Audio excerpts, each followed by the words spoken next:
ઉત્તરાખંડના રામનગરમાં મેઘાની તોફાની બેટિંગ, પાણીના પ્રચંડ પ્રવાહમાં તણાઈ પર્યટકોની જીપ્સી નદીએ રૌદ્ર સ્વરૂપ ધારણ કરતા પાણીનો પ્રવાહ રસ્તા પર વહેતો થયો। સદનસીબે લોકો મદદે આવી જતા જીપ્સીમાં સવાર તમામનો આબાદ બચાવ થયો છે। તો બે અલગ અલગ તસવીરો આપને બતાવી રહ્યા છીએ। ઉત્તરાખંડથી આ તસવીર શાળા મંદિરોમાં રસ્તાઓ પર જે પાણી ફરી વળ્યા છે ત્યારે ઉત્તરાખંડના અલ્મોડામાં પણ મેઘ તાંડવના અહેવાલ છે। પનાર નદીએ એકાએક રૌદ્ર સ્વરૂપ ધારણ કરતા નદી વચ્ચે ટાપુ પર બે લોકો ફસાયા હતા। પાણીના પ્રચંડ પ્રવાહ વચ્ચે જિંદગી માટે ઝઝૂમતા બે લોકોનો વિડીયો પણ વાયરલ થયો હતો। ઉત્તરાખંડમાં મેઘ તાંડવ જેવી સ્થિતિ છે ત્યારે હલ્દવાની નૈનીતાલમાં ભારે વરસાદ થતા ગૌલા નદી તોફાની બની છે। પર્વતો પરથી પાણીનો ધસમસતો પ્રવાહ ધોધ સ્વરૂપે વહી રહ્યો છે। પાણીના પ્રચંડ પ્રવાહને લઈ લોકોના જીવ પણ તાળવે ચોંટી ગયા। અવિરત વરસાદથી ઉત્તરાખંડમાં જળબંબાકારની સ્થિતિ છે ત્યારે ગૌલા નદીમાં પાણીનો પ્રચંડ પ્રવાહ વહેતો થયો। રૌદ્ર સ્વરૂપે નદીઓ વહેતી થતા તંત્ર એલર્ટ બની ગયું છે। ઉત્તરાખંડના બાગેશ્વરમાં પણ મેઘો અનરાધાર વરસી રહ્યો છે। સતત વરસાદથી સરયુ અને ગોમતી નદીએ વટાવી ભયજનક સપાટી। નદીઓમાં પાણીનો ધસમસતો પ્રવાહ વહેતો થયો છે। નદી કિનારા નજીક પોલીસ બંદોબસ્ત પણ ગોઠવી દેવાયો છે। નદી કિનારાના ગામોમાં એલર્ટ પણ આપવામાં આવ્યું છે। ઉત્તરાખંડમાં મેઘ તાંડવ જેવી સ્થિતિ છે। ધોધમાર વરસાદને કારણે ઋષિકેશ હરિદ્વારમાં પણ ગંગા ઘાટ જળમગ્ન થયા છે। અનરાધાર વરસાદ થવાથી નદીઓ તોફાની બની છે। ચારધામ યાત્રા ફરી એકવાર રોકાઈ ગઈ છે। ઉત્તરાખંડના ઉત્તરકાશીમાં પણ અવિરત વરસાદ છે। ભારે વરસાદને કારણે ભાગીરથી નદીએ ધારણ કર્યું છે રૌદ્ર સ્વરૂપ અને સતત વધી રહેલા પાણીના પ્રવાહને લઈ ગંગોત્રી યમુનોત્રી હાઈવે બંધ કરવાની નોબત આવી છે। પાણીના પ્રવાહને લીધે 6 જેટલા ગામડાઓને જોડતા માર્ગો બંધ થઈ ગયા છે। ઉત્તરકાશીમાં અવિરત વરસાદ છે અને ભારે વરસાદને કારણે ભાગીરથ નદીએ રૌદ્ર સ્વરૂપ ધારણ કરી લીધું છે।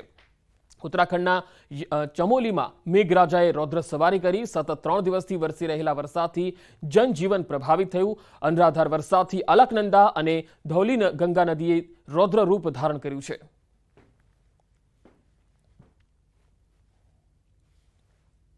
આરટીઓના નિયમોના ધજાગરા ઉડાવતો એક વિડીયો છે તે વાયરલ થઈ રહ્યો છે। સુરતમાં સ્કૂલ રિક્ષા ચાલકો હજુ પણ બેફામ છે। બાળકોને જોખમી સવારી કરાવતો આ વિડીયો છે।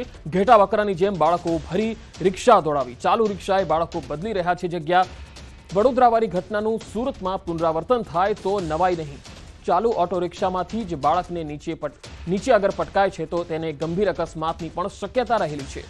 આરટીઓ અને ટ્રાફિક પોલીસ ઘોર નિંદ્રામાં હોય તેવું લાગી રહ્યું છે।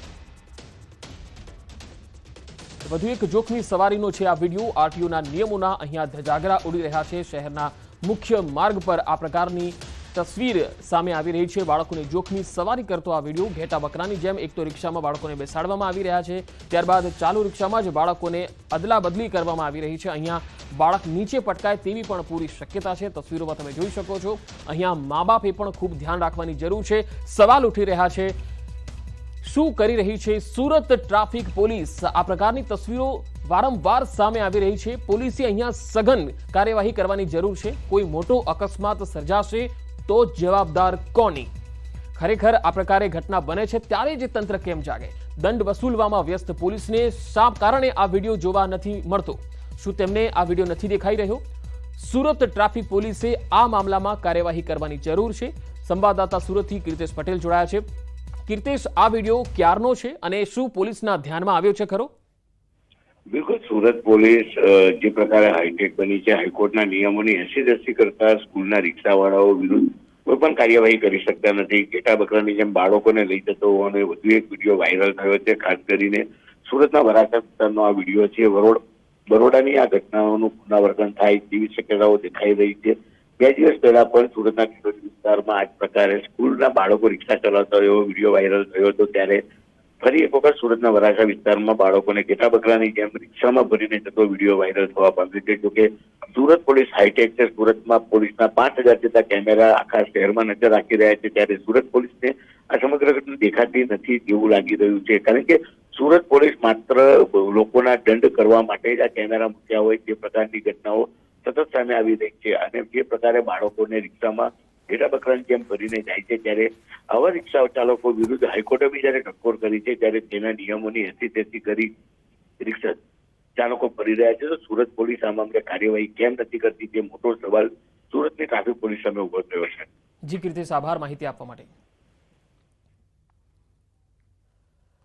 બસ સમયસર ન આવતા વિદ્યાર્થીઓએ હોબાળો મચાવ્યો. આણંદના જૂના બસ મથકે વિરોધ જોવા મળ્યો.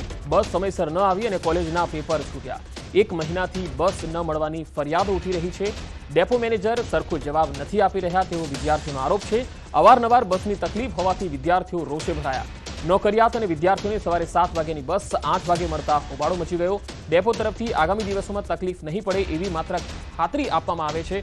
ઘટનાની જાણ થતાં પોલીસ પણ અહીંયા પહોંચી ગઈ હતી. હાલ સ્થિતિ સંપૂર્ણ કાબૂમાં છે.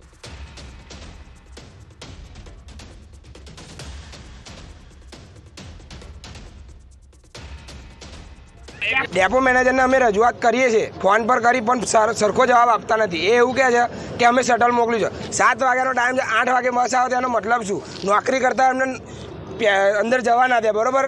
ઓફિસમાં બોલાવે, પછી લેક્ચર છૂટી જાય એનું શું કરવાનું? આજે 1, 2, 3 આજે મેન પેપર હતો, છૂટી ગયા શું કરવાનું અમારે? આજે વારંવાર આ લોકોને રજૂઆત કર્યા છતાં પણ આ લોકો મેનેજ ના કરી શકે. એ કારણથી અમારે 3 છોકરાઓના પરીક્ષાનું પેપર હતું, એ છૂટી ગયું છે. તો હવે આની જિમ્મેદારી કોણ લેશે?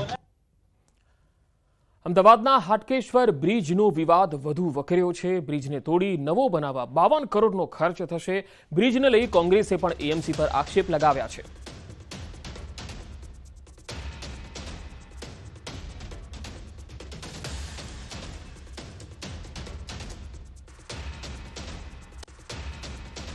એએમસી વિપક્ષ નેતા શહેજાદ ખાન પઠાણના આક્ષેપ. 40 કરોડના બ્રિજના હવે 52 કરોડ ખર્ચ થશે. યોગ્ય રીતે કામ કર્યું હોત તો ખર્ચ ન થયો હોત. એએમસીમાં વાયરસની જેમ ભ્રષ્ટાચાર ફેલાઈ રહ્યો છે એવો પણ તેમણે આક્ષેપ કર્યો. 2022 થી 2024 સુધી એએમસી લાચાર બન્યું. બ્રિજની ઉંમર 100 વર્ષની હતી. નવા બ્રિજનો બધો ખર્ચ કંપની પાસેથી લેવો જોઈએ. जो ब्रिज 40 करोड़ की लागत से बना था, यदि उसमें भ्रष्टाचार नहीं होता तो आज इस 52 करोड़ रुपए खर्च करने की बात ही नहीं आती. यानी कि ये जो 52 करोड़ रुपए का बोझ अहमदाबाद म्यूनिसिपल कॉरपोरेशन की तिजोरी पर पड़ा है, यानी कि 40 करोड़ रुपए का जो ब्रिज था, आज वो ब्रिज 92 करोड़ में पड़ रहा है. ये साफ बताता है कि ये जो प्रजा का पैसा है वो अहमदाबाद म्यूनिसिपल कॉरपोरेशन भ्रष्टाचार के रूप में कहीं ना कहीं खुद के अधिकारी और कॉन्ट्रैक्टरों के साथ मिलकर मिलीभगत कर रहा है.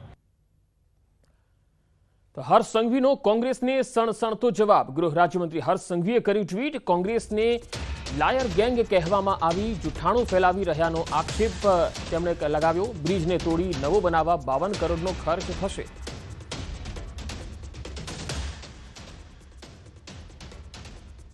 હર્ષ સંઘવીએ ટ્વીટ કરીને કોંગ્રેસને સણસણતો જવાબ આપ્યો હતો. હર્ષ સંઘવીએ કહ્યું છે કે હાટકેશ્વર બ્રિજનો જે ટોટલ બનાવવાનો જે ખર્ચ છે 52 કરોડનો થવાનો છે. આ બ્રિજને તોડીને નવો બ્રિજ બનાવવામાં આવશે. તેમણે કોંગ્રેસને લાયર ગેંગ પણ ગણાવી હતી.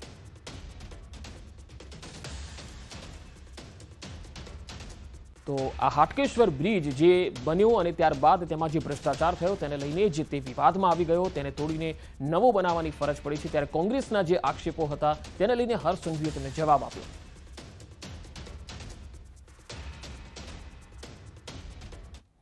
આગળ વધુ સમાચારો પર નજર કરીશું. હાલ રોકાઈશું એક બ્રેક માટે.